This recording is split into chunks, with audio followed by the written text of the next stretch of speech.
السلام علیکم ورحمۃ اللہ وبرکاتہ۔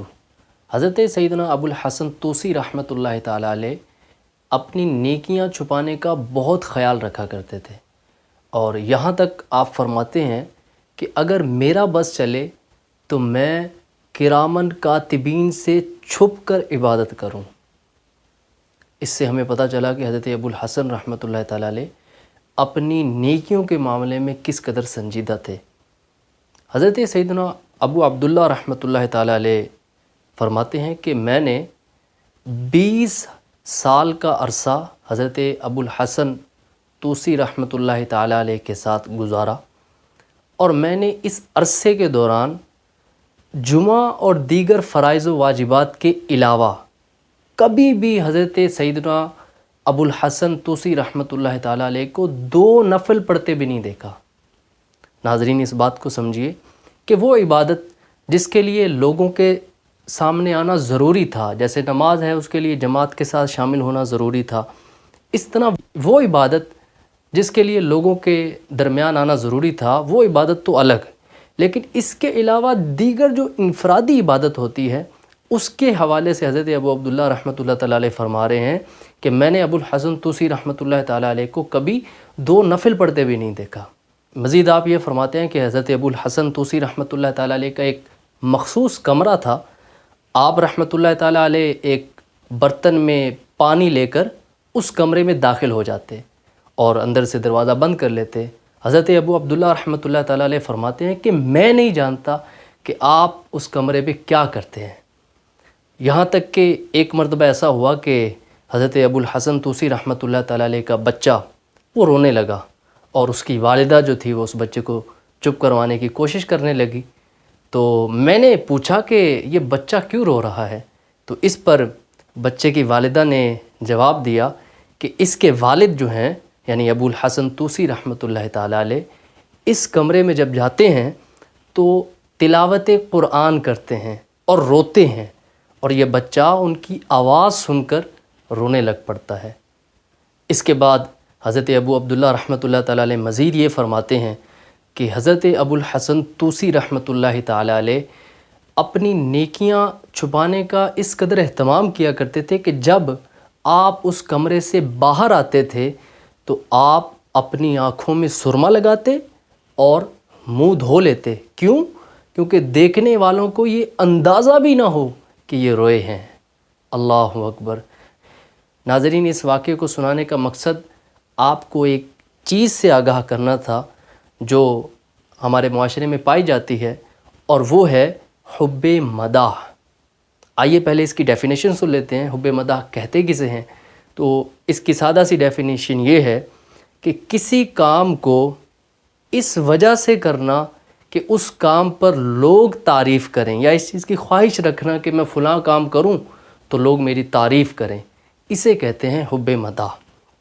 اس کے متعلق پہلے میں 2 فرامین مصطفیٰ صلی اللہ تعالیٰ علیہ وآلہ وسلم بھی آپ کو سنا دیتا ہوں، جس میں سرکار علیہ الصلوۃ والسلام نے ارشاد فرمایا، اللہ کی عبادتوں کو لوگوں کی زبانوں سے اپنی تعریف پسند کرنے کے ساتھ ملانے سے بچو، ایسا نہ ہو کہ تمہارے اعمال برباد ہو جائیں۔ اسی طرح مزید یہ ارشاد فرمایا ایک اور روایت میں کہ حب مداح آدمی کو اندھا اور بہرا کر دیتی ہے۔ ناظرین، یہ احادیث مبارکہ بھی ہم نے سنی، اس سے ہمیں یہ اندازہ تو ہو گیا ہوگا کہ حب مداح کوئی اچھی چیز نہیں ہے، لیکن اس کو تھوڑا مزید ڈسکس یوں کرتے ہیں کہ حب مداح اگر دنیاوی کاموں میں ہو، یعنی دنیا کا کوئی کام ایسا کرنے کا دل ہو کہ اس کام پر لوگ میری تعریف کریں، یا کوئی اخروی کام ہو یعنی کوئی نیکی ہو، کوئی نیک کام ہو، دونوں صورتوں میں اس چیز کی خواہش کرنا کہ اس کام پر لوگ میری تعریف کریں، یہ گناہ کا سبب بن سکتی ہے۔ کیسے؟ میں آپ کو مثال دوں۔ ایک طالب علم جو کلاس میں پڑھتا ہے، اس کے ساتھ اس کے دوست بھی ہوتے ہیں، اس کے دل میں یہ تمنا آ جائے کہ میں اس دفعہ سب سے زیادہ مارکس لوں گا، اور اس کی وجہ کیا ہو، اس کا کوئی اور کلاس فیلو جو ہے اس کے ساتھ اس کا کوئی مقابلہ چل رہا ہو کہ جی میرے اس سے زیادہ نمبر آئیں، اور دل میں نیت کیا ہو کہ میرے اس سے زیادہ نمبر آئیں گے تو کلاس والے میری واہ واہ کریں گے، میری تعریف کریں گے کہ میں تو اس سے بھی ذہین ہوں. تو لیکن ہو یہ کہ جب وہ امتحان دینے کے بعد جب رزلٹ آئے تو وہی دوسرا جو کلاس فیلو ہے اس کے مارکس اس سے زیادہ آ جائیں، تو اب نقصان کیا ہوگا؟ اب اس کے دل میں جو یہ خواہش تھی وہ گناہ میں کیسے بدلے گی؟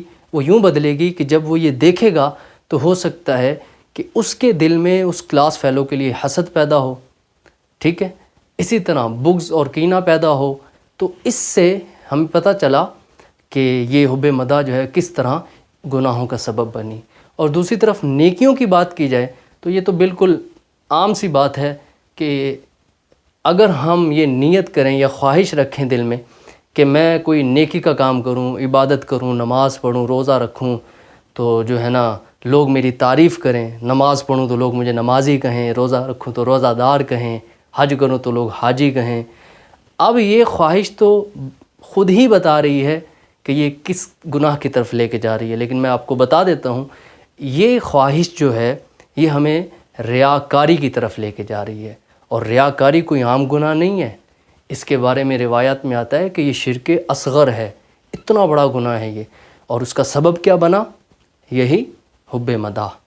ناظرین ہمیں اس سے بچنا چاہیے اور اپنی تعریف لوگوں کے منہ سے سننے کی خواہش جو ہے نا وہ ترک کرنی چاہیے اور کوشش کرنی چاہیے کہ ہم لوگوں سے بالکل بے نیاز ہو کر صرف اور صرف اللہ کی رضا کے لیے ہر اچھا اور نیک کام کریں. اور یہ دعا کرنی چاہیے کہ میرا ہر عمل بس تیرے واسطے ہو، کر اخلاص ایسا عطا یا الہی. ناظرین اسی سے ملتا جلتا ٹاپک جس کا ذکر بھی اس ویڈیو میں ہوا، ریاکاری. ریاکاری کیا ہے اس کے متعلق ہم ایک واقعہ بھی سنیں گے اور اس کو مزید ڈسکس کریں گے نیکسٹ ایپیسوڈ میں. چینل کو سبسکرائب کر دیں، ویڈیو کو لائک کر دیں. السلام علیکم ورحمۃ اللہ وبرکاتہ.